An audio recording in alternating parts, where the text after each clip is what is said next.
ওই গো গিন্নি, কোথায় গেলে? তাড়াতাড়ি খেতে দাও, বড্ড খিদে পেয়েছে তো। আরে সবে মাত্র রান্না চাপিয়েছি, আর একটু দেরি হবে। তোমাকে তো বলেছিলাম যে আজকে সকাল সকাল বেরোবো। কত কাজ আছে বলো দেখি, এত দেরি করলে হয় নাকি? আরে তুমি রাগ করছো কেন? এই যে প্রায় হয়ে এসেছে রান্না। এই নাও, ধরো, খেয়ে নাও আগে। এই দাও দাও, খেয়ে দিয়ে বেরোতে হবে তো। তা কোথায় যাবে শুনি? এত তাড়াহুড়ো করছো যে? আরে একটু শহরে যাব। ও মা, তুমি শহরে যাবে? কই, আগে বলনি তো। কেন আগে কেন বলতে হবে? আরে বাপু, তাহলে একটা লিস্টই করে রাখতাম। কিসের আবার লিস্টি? এই যে শহর থেকে আমার জন্য কি কি আনবে। আরে বাপু, আমি যাচ্ছি আবার কাজে। এখন তোমার এসব কথা বাদ দাও তো, আমি এখন চললুম। সাবধানে যেও তবে, আর পারলে আমার জন্য শহর থেকে কিছু নিয়ে এসো। এই বাড়িতে মেয়ে মানুষ থাকা এক জ্বালা, খালি এটা নিয়ে আসো ওটা নিয়ে আসো, পকেট একেবারে আমার ফাঁকা হয়ে গেল। এই কমলা, ও কমলা, কি হলো কি? এত ডাকাডাকি কিসের? বলে গিয়েছিলে কোথায় সারা সকাল? আমি গিয়েছিলাম একটু জ্বালানি কুড়োতে। কাজ কাম তো কিছুই করো না, এভাবে আর কতদিন? আরে কোনো কাজই তো ঠিক মতো জোগাড় করতে পারছি না। হ্যাঁ, তুমি কাজ জোগাড় করতে পারছো না, আর ওদিকে দেখো গ্রামের ওই যে সুদেব। কেন, সুদেব আবার কি করলো শুনি? আরে বাপু, ও তো আজ শহরে গেল, এই একটু আগেই বেরোলো দেখলাম। বলো কি গো গিন্নি? তা কি আমি মিথ্যে কথা বলছি?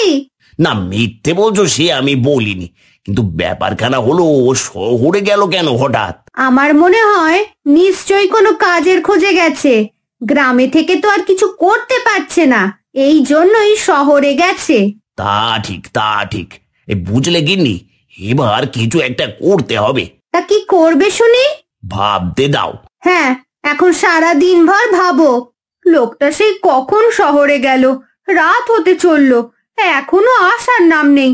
কখন যে আসবে, আর শহরেই বা কেন গেল, কিছুই বলে গেল না। কি ব্যাপার কি, এখনো পথ চেয়ে বসে আছো নাকি আমার? ও মা, তুমি চলে এসেছো? ঘরে চলো গিন্নি, কথা আছে। নিশ্চয়ই আমার জন্য অনেক কিছু এনেছো, বলো শহর থেকে। সে তো এনেছি, কিন্তু আরেকটা কথা শোনো। তার আগে তুমি আমাকে বলো শহরে কেন গিয়েছিলে। আহা, সেই কথাই তো বলতে যাচ্ছি। বলো বলো। আসলে অনেকদিন হয়ে গেল, গ্রামে তো সেরকম ভাবে কোনো কাজ কর্মই পাচ্ছি না। সেই জন্য আমি ভেবেছি শহরের থেকে মিষ্টি বানানোর পন্থা শিখে এই গ্রামে আমি একটা মিষ্টির দোকান দেব। ও মা, তাই নাকি? কই, এই কথা তো আগে আমাকে বললে না। তোমাকে জানাইনি ইচ্ছে করে, তুমি আবার 7 পাঁচ কান করে বেড়াও কিনা। ইস, মোটেও না, ঘরের কথা আমি কাউকে বলি না। তুমি বলো, তারপর মিষ্টি বানানোর পন্থা শিখতে পারলে? পারলাম মানে গিনি, খুব পারলাম গো, খুব পারলাম। বাহ, এ তো দারুণ খবর। আমি কাল থেকেই দোকান বানানো শুরু করব। তারপর মিষ্টি বানিয়ে বিক্রি করব সেই দোকানে। খুব ভালো হবে, দেখো, খুব ভালো হবে। কমলা, ও কমলা, কি হলো কি? আজ বাজারে গেছিলাম, তখন দেখলাম যে সুদেব বাজারের মধ্যে কিসের যেন একটা দোকান দিচ্ছে। সে কি, তার মানে কি ও কিছুর দোকান দিচ্ছে? আচ্ছা, তোমার একটা কথা মনে আছে? কি কথা গো? সুদেবের বউ আমাদের কাছ থেকে সেই যে 100 টাকা ধার করেছিল, সেই টাকা কিন্তু এখনো দেয়নি। তাই তো, এই কথা তো আমার মনেও নেই। তুমি আজই যাবে ওর বউয়ের থেকে টাকাটা আদায় করতে, আর নিয়েই আসবে। আমি এক্ষুনি যাচ্ছি, দাঁড়াও। সুদেবের বউ, ও সুদেবের বউ, কোথায় এলে তুমি? হ্যাঁ গো, বলো। বলি, টাকাটার কথা কি ভুলে গেলে নাকি? এ বাবা, ছি ছি, সত্যি গো, একদম আমি ভুলে গিয়েছিলাম। এই নাও তোমার 100 টাকা। ঠিক আছে, তবে আমি এখন চললুম। খবর পেলে কিছু? আর টাকাটা ফেরত দিয়েছে তো? না, খবর কিছু পাইনি। তোমার দ্বারা কিচ্ছু হবে না, কাল আমি সকালে বাজারে গিয়ে দেখছি ব্যাপারখানা। কি ব্যাপার সুদেব, এখানে কিসের দোকান করছিস? আমি তো এখানে মিষ্টির দোকান দিচ্ছি। ওমা, তাই নাকি? হ্যাঁ। আমাকেও কিছু একটা বলতে হবে, না হলে ওর কাছে আমি কিছুতেই মাথা নিচু হয়ে চুপচাপ বাড়ি যেতে পারি না। কিরে, কি ভাবছিস? কিছু না, আসলে আমিও তো একটা মিষ্টির দোকান দিচ্ছি। ও ভালো ভালো। কি রে রাখাল, তুই এখানে মিষ্টির দোকান দিয়েছিস? হ্যাঁ কাকা, এসো এসো, মিষ্টি খেয়ে যাও আমার দোকানের। আরে নীরেন কাকা, আরে নীরেন কাকা তো ওই দোকানেই চলে গেল। কি কাকা, কেমন লাগলো আমার দোকানের মিষ্টি খেয়ে? সত্যি তোর হাতে জাদুই আছে। আরে কাকা, আমার দোকানের ক্ষীর কদমটা একবার চেখে দেখে যাও, নিজের নাম ভুলে যাবে। তাই নাকি? কই দে একখানা। এই নাও কাকা। আরে সত্যি তো, তোর দোকানের ক্ষীর কদমগুলো দারুণ স্বাদ, আমার খুব ভালো লেগেছে। আমাকে 10টা ক্ষীর কদম প্যাকিং করে দে দেখি। না না না না না, আমার দোকান থাকতে আমি কিছুতেই ওর দোকানে বেশি বেচা কেনা হতে দেব না। তুই কি ভেবেছিস আমার দোকানের থেকে তোর দোকানে বেশি বেচা কেনা হবে? এ কিছুতেই হতে পারে না। কি ব্যাপার, তুমি এত রেগে আছো কেন? তুমি জানো না, ওই সুদীপের দোকানে আমার দোকানের থেকে বেশি বেচা কেনা হচ্ছে। সে কি, তাই নাকি? না, এ তো কিছুতেই মেনে নেওয়া যায় না। এক কাজ করো তুমি। কি কাজের কথা বলছো বলো তো? আমি তোমাকে জিলিপি বানানো শিখিয়ে দেব। আর ওই সুদেব তো জিলিপি বানাতেই পারে না। গিন্নি, কি কথা বললে, একদম খাসা বলেছো।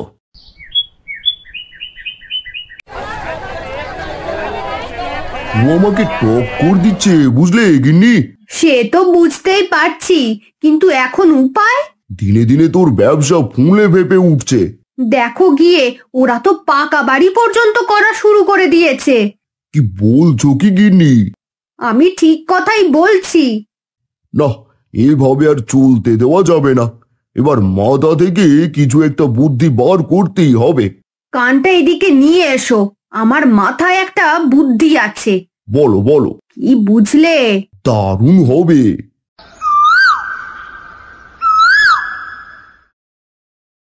কি ব্যাপার, দোকানের সামনে এত ভিড় কিসের? ভিড় কিসের? এদিকে আয়, তোরা দেখাচ্ছি মজা। গতকাল রাতে তোদের দোকানের মিষ্টি আর জিলিপি খেয়ে আমাদের গ্রামের অর্ধেক লোকের পেট খারাপ করেছে। বলেছিলাম ও 2 নম্বরই করে মিষ্টি বানায়। আমি সেই কলকাতা থেকে মিষ্টি বানানো শিখে এসেছি। আর ও কার কাছে শিখেছে? এ হতেই পারে না, আমার দোকানের মিষ্টি একদম ভেজাল বিহীন। তবে কি আমরা সকলে মিথ্যে কথা বলছি? আমার মনে হচ্ছে এ অন্য কারোর চাল হবে। চাল? আমরা এত কিছু শুনতে চাই না, আমাদের সকলের মিষ্টির টাকা তুই আগে ফেরত দে। আরে এ তো ভারী জ্বালায় পড়া গেল। আরে এসো এসো, সবাই আমার দোকানে এসো, আমার দোকান থেকে মিষ্টি খেয়ে যাও। আমার মনে হয় এই সবই ওই শয়তানটার চাল। তাই যদি হয়েই থাকে, আমি ওকে ছাড়বো না। তুমি মাথা ঠান্ডা করো, দেখলে তো আমার বুদ্ধিটাই শেষে কাজে লাগলো। সত্যি তুমি না থাকলে কি যে হতো। থাক, আরো তো বলতে হবে না। শোনো, জঙ্গল থেকে কিছু কাঠ কুড়িয়ে নিয়ে আসো। আর বাড়িতে আসার সময় ওদের যে নতুন পাকা বাড়িটাও তৈরি করেছে, ওর 4-5টা নোংরা ফেলে দিয়ে এসো, বুঝবে কেমন লাগে। বলি যাও না, জঙ্গল থেকে কিছু কাঠ নিয়ে এসো, তোমারই সাহায্য হবে। যাচ্ছি। সব কিছু থেকে আমাকে ওই সুদেবের আগে থাকতে হবে। রাখালকে কোনোভাবেই জিততে দেওয়া যাবে না।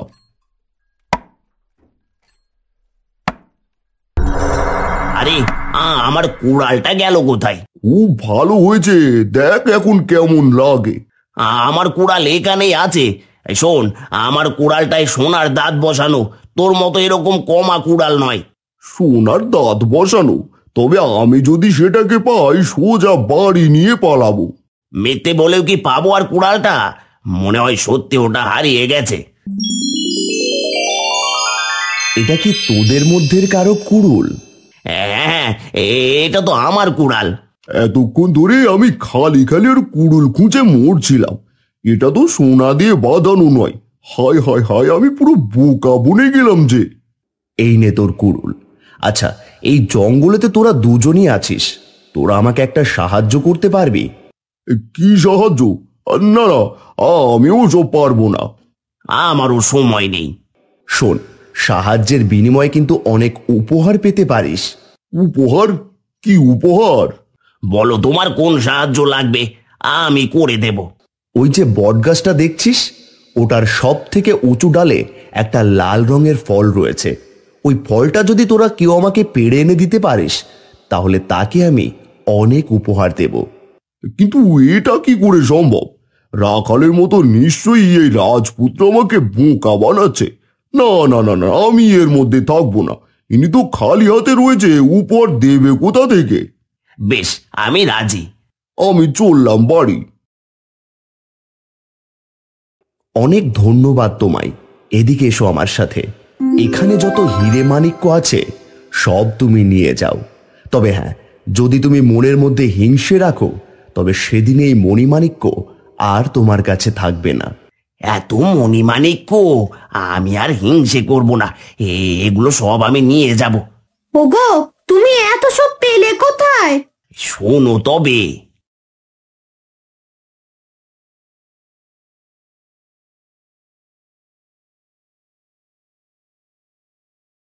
ও মা, তাই নাকি?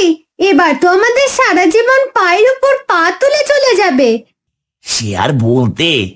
গিন্নি, বড্ড বেলা হয়ে গেল, চলো মিষ্টির দোকান খুলতে হবে যে। কই গো গিন্নি, চলো, দোকানটা তো অন্তত খুলতে হবে, না হলে আবার পায়ের উপর পা দিয়ে বসে গেলে লোকজন সন্দেহ করবে যে। এটা তুমি ঠিক কথা বলেছো একদম। এসো এসো, সবাই মিষ্টি নিয়ে যাও। সবাই আমার দোকানে এসো। ওগো, দেখেছো, আজ সবাই একেবারে লাইন দিয়ে আমাদের দোকানে আসছে। অনেক টাকা রোজগার হলো গো আজ। সত্যি আজ বড্ড খুশি লাগছে। ব্যাপার কি, আমাদের দোকানে তো একটা লোকও আসছে না। আমি তো সেটাই ভাবছি, সব তো ওই সুদেবের দোকানেই যাচ্ছে। না, আমার দোকানের সামনে থেকে ওর দোকান এত ভালোভাবে চলবে আমি কিছুতেই মেনে নিতে পারবো না। ওগো, খবর শুনছো? খবর? কি খবর শুনবো? ওই রাখাল অনেক মণিমাণিক্য পেয়েছে, সব নাকি ওদের বাড়িতে রাখা আছে। বলো কি? আজ রাতেই ওগুলোকে হাতে নিতে হবে, আর তারপর আমি আর তুমি এই গ্রাম ছেড়ে পালিয়ে যাব, বুঝলে? বেশ, তবে তাই হবে। শোনো, ওর দোকান এভাবে চললে আমাদের মান সম্মান ধুলোয় মিশে যাবে। তার থেকে আজকে রাতের বেলা শেষ করে দাও তো সবটা। ঠিক বলেছ গিন্নি।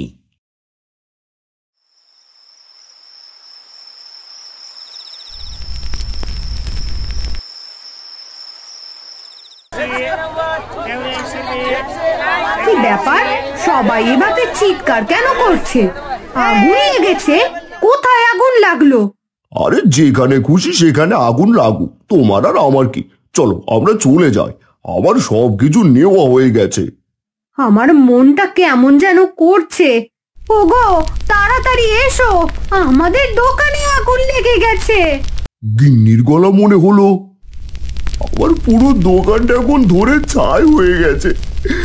এখন আমি কি করব? আর গিন্নি, আমার সব মণিমাণিক্য গুলো গেল কোথায়? আমি যে কিছুই খুঁজে পাচ্ছি না বাড়িতে। তাই তো, সব জিনিস গেল কই? তবে কি আমি যেটা ধারণা করছি সেটাই ঠিক? নিশ্চিত ওই সুদেবের কাছে আছে, ওরাই চুরি করেছে।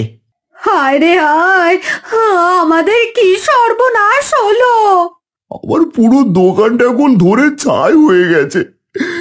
এখন আমি কি করব? এই সুদেব, তুই আমার জিনিস কেন চুরি করেছিস?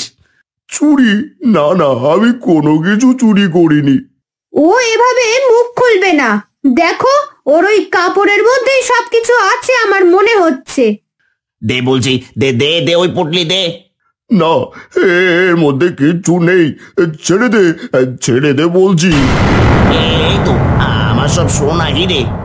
আমি বলেছিলাম না এখানেই আছে। এ কি, সব কিছু এভাবে উবে গেল কেন? এ কি সর্বনাশ হলো! হাই রে হাই, এখন আমি সর্বস্ব হারা হয়ে গেলাম যে। এমন কেন হলো রাজপুত্র? শোন, আমি তো বলেই দিয়েছিলাম, যদি মনের মধ্যে হিংসে রাখিস তাহলে এই মণিমাণিক্য সবকিছু উধাও হয়ে যাবে, এগুলো আর কিচ্ছু থাকবে না। আর তোদের দুজনের মধ্যেই হিংসে ভর্তি। এরকম হিংসে নিয়ে তোরা জীবনে কোনো কিছুই নিজের কাছে রাখতে পারবি না। সুদেব, তুই ওর সব জিনিস চুরি করেছিস, আর রাখাল, তুই ওর দোকান পুড়িয়ে দিয়েছিস। তোদের দুজনের মধ্যে লোভ আর হিংসা বিদ্যমান। কি, তোর এত বড় সাহস? তুই আমার দোকান পুড়িয়ে দিয়েছিস? হ্যাঁ দিয়েছি। আর তুইও যে আমার সবকিছু চুরি করেছিস। আগে তুই আমার দোকানে আগুন লাগিয়েছিস। না, আগে তুই। তোরা থাম। জীবনে যদি আর হিংসার লোভকে বিসর্জন দিতে না পারিস, তাহলে তোরা আর কোনো কাজে টিকে থাকতে পারবি না। কিন্তু আপনি কে? আমি হলাম এই রাজ্যের জাদু রাজপুত্র। আমাকে রাজ্যের সকলে খুব ভালোবাসতো। সকল মানুষ আমাকে বর প্রদান করেছিল যে আমি মারা যাওয়ার পরেও রাজপুত্রের রূপ নিয়ে থেকে যাব এই রাজ্যে সবার ভালো করার জন্য। আর তাই তো তোদের খারাপ দিকে আমি এলাম তোদের ভালো করার জন্য। আমাদের ক্ষমা করে দিন রাজপুত্র। হ্যাঁ, আমরা নিজেদের ভুল বুঝতে পেরেছি। আমরা আর কখনো নিজেদের মনের মধ্যে হিংসে আর লোভ আনবো না। বেশ, তোরা যদি ভালোভাবে থাকিস তবে দেখবি এই ধরনের সম্পত্তি তোদের দুজনের ঘরের কলসিতে ভরে গেছে। এসো, সবাই মিলে আমরা এক হয়ে যাই, আর হিংসে নয়। হিংসে করে কেবল আমাদের ক্ষতিই হয়েছে, ভালো হয়নি। হ্যাঁ, আমরা আর কখনো হিংসে করব না।